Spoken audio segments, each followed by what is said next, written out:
Hello, ladies and gentlemen. My name is Alan Gotro. I am an adjunct instructor of history at Nunez Community College. I've been there about 5.5 years. I reached out to Dr. Tinney, Dr. Nevels, and Miss Loria. I received a response from Miss Dr. Tinney concerning a feature on Canvas that I had some experience with, and I thought I would share it with you. I said, asked Dr. Tinney if I could make a video, an instructional video, because of our unique situation where the chances are very, very strong that we're all going to be going online. So I thought I would show this to you. It's not that complicated. It's just a little bit time consuming because there are a lot of steps. So it's the conference feature on Canvas. So once you go to the Nunez site, then you click on Canvas, and it brings you to, of course, your sign on, and then you go to your dashboard. Now, depending on which course you want to do this for, would be the one you would click on. I clicked on World History 2 just for the sake of demonstrating what it would look like. And it came up like this. Now, on this side in the menu, there is a tab for conferences. If you click on that tab, it will bring you to this page.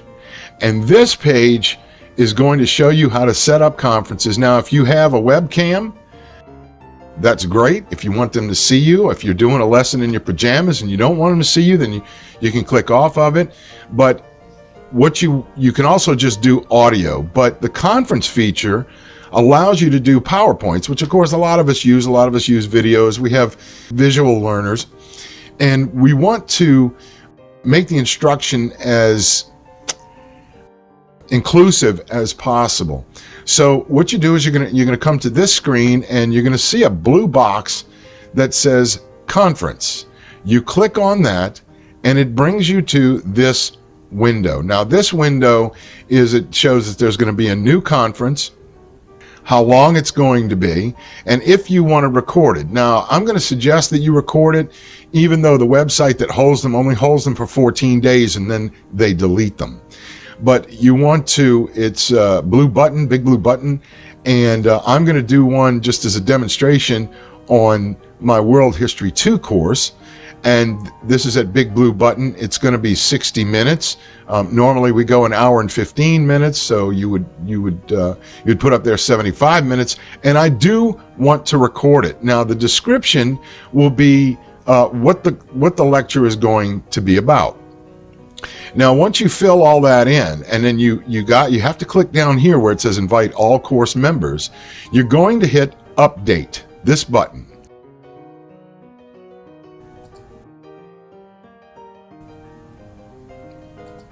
It will bring you to this screen, and the inner window says microphone or listen only. You want to hit microphone. Now, what the computer is going to do and what the software is going to do is that it is going to access your microphone. If you have a microphone, if you don't, you could always use the microphone, the audio that's in the computer. I know a lot of laptops have built-in microphones. I use a stereo microphone that I found in the garbage and actually fixed, believe it or not. Now, once you hit that microphone button, it's going to bring you to this window. And at the top, you're going to see this where it says use your microphone. On the left, it says allow or block. Well, you hit allow to allow your microphone, and then it brings you to this window. Now, it says this is a private echo test. Speak a few words, and it's going to ask if you hear it. If your speakers are on, you will hear it. It will be an echo, and it will allow you to it's basically a sound test. After you do that, it brings you to this screen where it says welcome to blue button.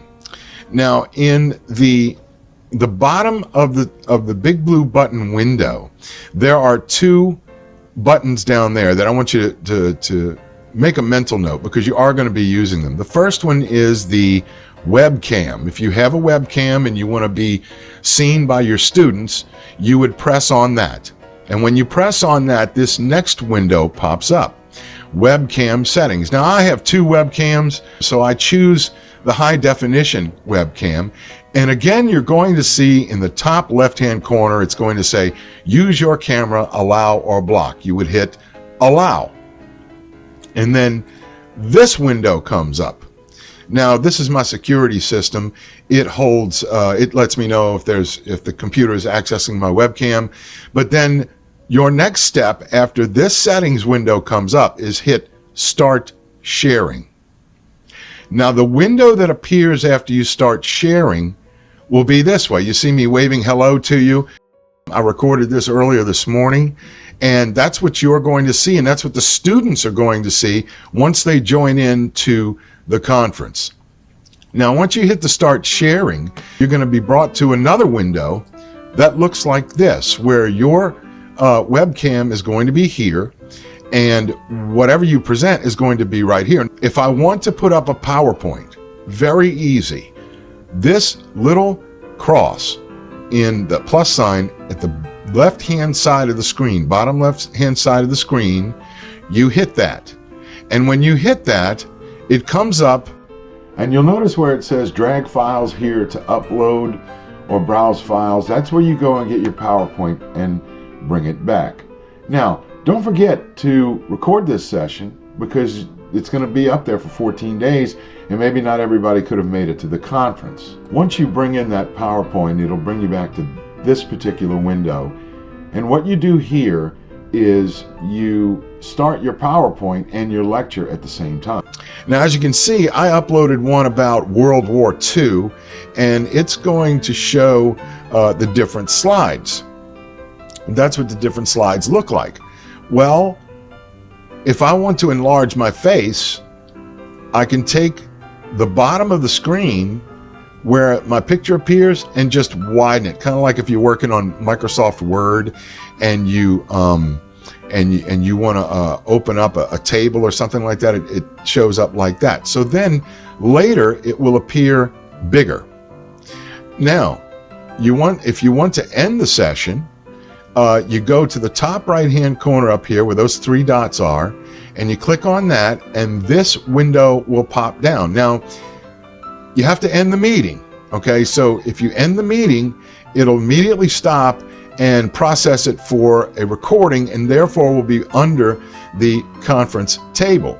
But if you want to log out, that means you log out of the meeting as well. Now, you'll get a window that says end the meeting. Are you sure you want to end the session? You would click yes. This session is ended. They would like to hear your feedback. You would give them a feedback rating if you want to do that at that time. Well, this is what happens when it shows up on Canvas. You can either end it now or join it now, and I would click end it now, especially if you're finished. And then in this window, it'll come up, are you sure you want to end this conference? You will not be able to reopen it. Well, yes, that's what I want to do. So as soon as I end the conference, it then goes into a processing mode.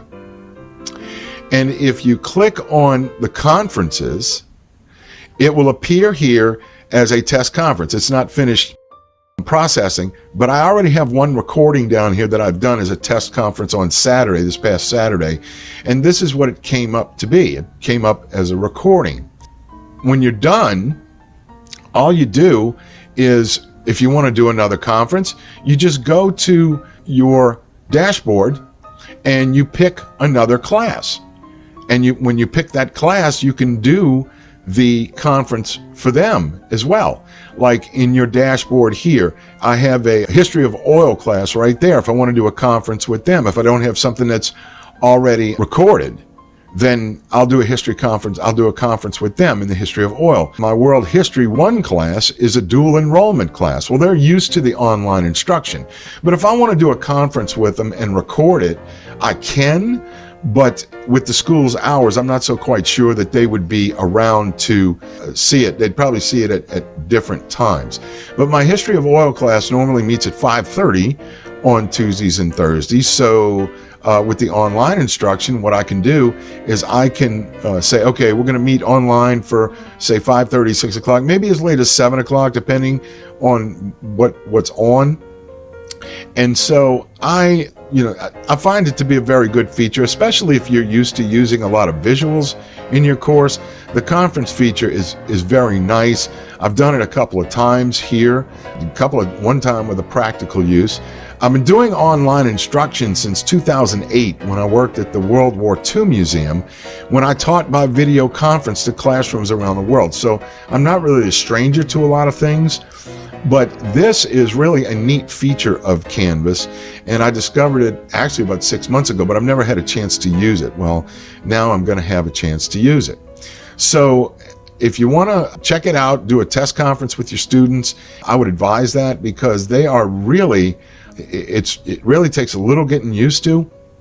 And so you want to log out of Canvas, you'd hit that. If you have any questions, you can contact me at agotro@nunez.edu or agotroma@gmail.com.